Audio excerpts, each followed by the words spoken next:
In the previous lesson, we learned how to operate vectors with additions and subtractions, plus we are also capable of scaling them via a multiplication with a real number. What we still haven't covered is vector multiplication. There are two ways to multiply vectors, the dot product and the cross product. The main difference between these two methodologies is the results. The dot product produces a scalar, whereas the cross product returns another vector. In this lesson, we will cover the dot product. We represent the dot product by, that is right, a dot. I guess on this particular day, mathematicians were lacking a bit of creativity. Nevertheless, let's check how we can calculate this mathematical concept. Consider two vectors v and w with the following coordinates. Taking the dot product between these vectors means you will pair up the entries from both vectors by their position, multiply them together, and add up the result of these multiplications. A definition for this same concept given any two vectors v and w where each of them has n elements, which is the same as saying that the vectors are of size n, is represented by the following equation. We were just presented with a new symbol, that Greek letter sigma. In mathematics, this is used to describe a summation. In essence, we have an argument with an index representing what we are going to sum. Now the numbers above and below the sigma will be the controlling factors for the same index that is represented by the letter I. The number below indicates where it starts, whereas the number above is where it needs to end. The expansion of this summation will look like the following expression. We can then apply this formula to the coordinates of the vectors v and w. Needless to say, the result has to be the same, meaning that we need to get a dot product value of 7. But what really is the dot product? There must be more to it than just a formula. And there is. The dot product represents how much a vector points in the same direction as another one, and it also has a tremendous geometrical interpretation. Let's define two vectors, v and w.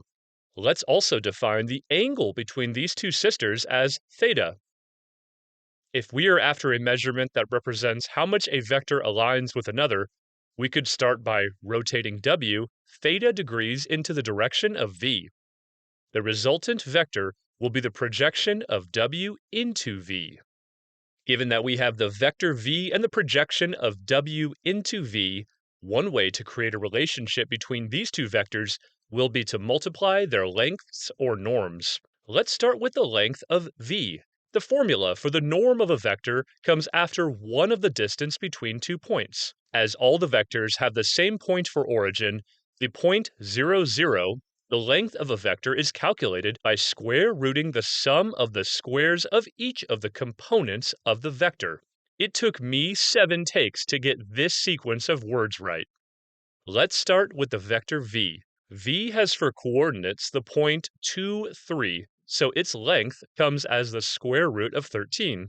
Since we are doing calculations, we might as well apply the same formula for the vector w with coordinates 2 and 1. This time, the norm is the square root of 5. Let's bring back the plot. We need the norm of v, which we have calculated. The problem now is that we need the length of the projection of w onto v, but instead, we have the norm of w. One way to calculate the norm of the projection of w into v is by using the Pythagorean theorem. For that, we need a square triangle, and it happens that we can build one with the vectors v and w. Let's build the formula of the dot product step by step. We need the length of v or the norm of this vector. The other measurement that we are after is the length of the projection of w on v. This can be calculated by the Pythagorean theorem, and it comes that the length of the projection of w is equal to the length of w times the cosine of theta. For theta, we have an approximated value of 56 degrees. If we used the previously calculated norms and compute this new formula of the dot product, we will end up with the same value of 7. We learned one way of multiplying two vectors is called the dot product. It returns a scalar that indicates how a vector points in the direction of another. In the next video, we will understand the impact of the vector's orientation on the value of the dot product.